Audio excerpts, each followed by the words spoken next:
All right, let's dive into one of the most incredible and, honestly, one of the most beautiful love stories ever told.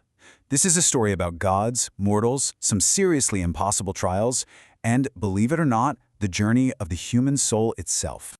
So, let me ask you this right from the start. What price would you be willing to pay for love? I mean, really think about it. Would you defy a god? Would you journey to the underworld?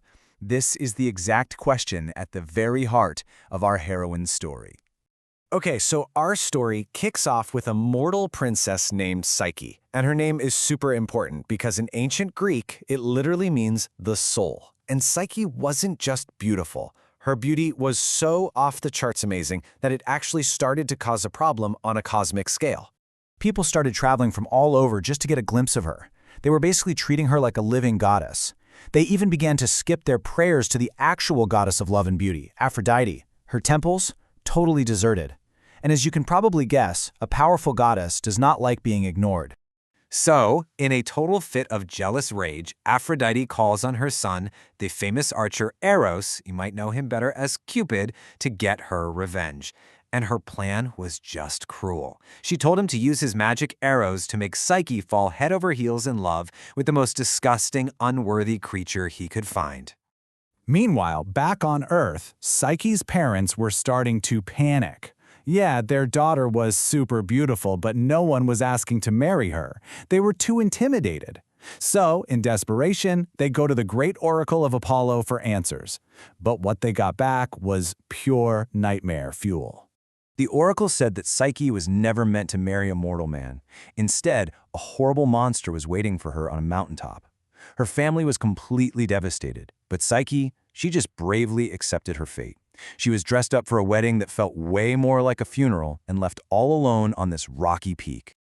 And right here, this is where the story takes its first huge magical turn. Psyche's journey is not at all what it seems. She's about to enter a whole new world, but it comes with one very, very important rule. It's a test of faith, really, for the human soul. So get this. When Eros went to carry out his mother's evil plan, he was so stunned by Psyche's beauty that he accidentally pricked himself with his own arrow and boom, he fell instantly in love.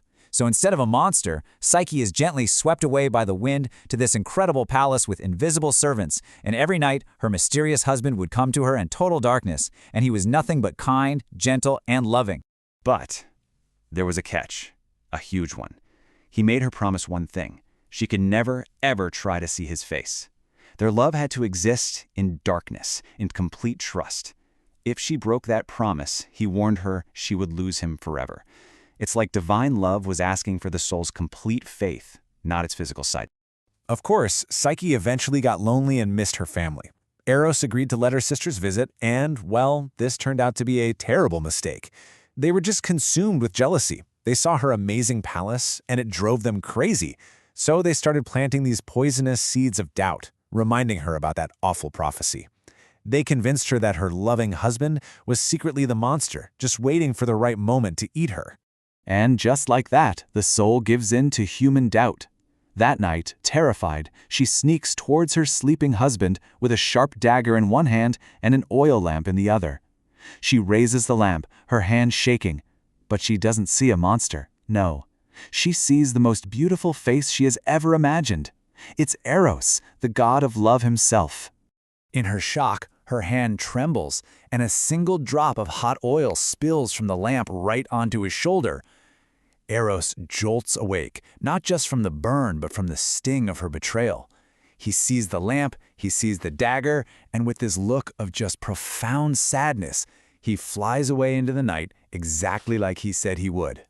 Psyche is left completely alone, totally heartbroken. But this is the moment she changes. She's not a passive victim anymore.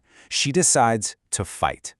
The soul decides it's going to win back divine love, even if it means coming face to face with the person who started all this trouble, the goddess Aphrodite. Aphrodite, who is still furious, basically says, okay, fine, you want a chance? Earn it. And she gives Psyche 4 tasks, each one designed to be absolutely impossible for a human. These trials are meant to test and purify the soul. She has to sort a giant pile of mixed-up seeds, get wool from killer sheep, fetch water from the river of the underworld, and then, for the grand finale, actually go into the underworld itself. Now, while these tasks were impossible for one person, Psyche's determination was so strong that it actually inspired sympathy from the world around her. For the first task, an army of ants shows up and sorts all the grain for her. For the second, some reeds whisper to her, telling her to collect the golden wool from thorny bushes instead of facing the sheep head-on. And for the third, Zeus himself sends his own eagle to swoop down and grab the deadly river water for her. But that final task? Oh man, that was the most dangerous one of all. This wasn't just a physical test. This was a journey into the heart of darkness, a face-to-face meeting with death itself. Her mission was to go down into the underworld, find Persephone, the queen, and ask for a little box filled with some of her divine beauty to bring back to Aphrodite. I mean, this was a trip no mortal was ever expected to come back from. And against all odds, she does it. She somehow makes it through all the dangers of Hades and comes back to the world of the living holding this precious box. She is right there at the finish line. But then her old human weakness, that curiosity, that little bit of vanity, gets the better of her. She thinks, maybe just a tiny bit of this divine beauty will make Eros love me more. And so, she opens the box. But the box didn't contain any beauty. It held something called a Stygian sleep, a slumber so deep and empty it was basically death. Psyche collapses right there on the road, completely lifeless. And this feels like the tragic end of the story, right? But it's actually the biggest turning point. Because while Psyche was going through all these trials to prove her love, Eros was finally healing, not just from his burn, but from his broken heart. He just can't stand to see her suffer anymore. He flies down and finds her in that death-like sleep. He gently wipes the slumber from her face, puts it back in the box, and wakes her up with a little prick from his arrow, or in some versions, with a kiss. He gently scolds her, saying her curiosity almost ruined everything, again. But this time, he is not letting her go. Eros flies straight to the top, to the highest authority there is, Zeus, the king of the gods. He lays out the whole story, their love, Psyche's impossible trials, his own mother's cruelty, everything. And Zeus, who definitely understood a thing or two about love, is truly moved. He calls all the gods together and makes it official. He announces that Eros and Psyche are to be married. But he does something more. He gives Psyche a cup of ambrosia, the drink of the gods, making her immortal. The soul, after proving its worth, is finally ready to be united with love forever. So, what's the end result of this whole epic saga? Well, this is where the myth gives us its deepest, most beautiful message.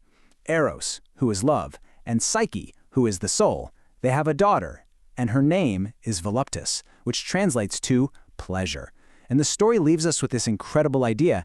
It's only when love and the soul go through all the trials and are finally truly united that they can create real, lasting pleasure.